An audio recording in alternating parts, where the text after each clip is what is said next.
E2 से मतलब होता है बाई मॉलिक्यूलर एलिमिनेशन रिएक्शन, यानी कि यहां पे हमारे पास में जो रेट ऑफ रिएक्शन होगा वो के सबस्ट्रेट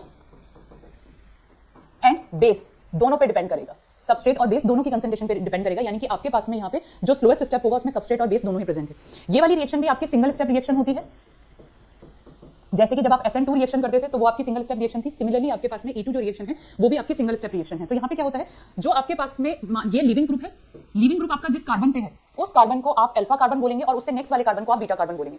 तो आपने क्या लिया, बेस लिया। यहाँ पे न्यूक्लियोफाइल नहीं होना चाहिए था, वैसे यहाँ पे बेस होना चाहिए था। तो ये बेस क्या करेगा, ये बेस इस प्रोटॉन को एब्स्ट्रैक्ट करेगा, लोन पेयर है इसके पास में, ये प्रोटॉन को एब्स्ट्रैक्ट करेगा, ये वाला सिग्मा बॉन्ड यहाँ शिफ्ट होगा और ये लिविंग ग्रुप लीव कर जाएगा। तो यहाँ पे आपके पास में नए पाई बॉन्ड बनेंगे, ये आपके पास में नए पाई बॉन्ड आ गए, यानी कि आपके पास में जो टेट्राहेड्रल कंपाउंड था वो टेट्राहेड्रल कंपाउंड से वो sp2 हाइब्रिडाइज कार्बन में कंप्लीट हो गया, कन्वर्ट हो गया। तो ये अगर sp3 था तो अब आपके पास में ये वाला कार्बन जो है वो sp2 कार्बन हो गया। तो इस तरीके से ये आपके पास में E2 एलिमिनेशन रिएक्शन प्रोसीड करती है, यानी कि जो रिएक्शन है वो सिंगल स्टेप मैकेनिज्म है।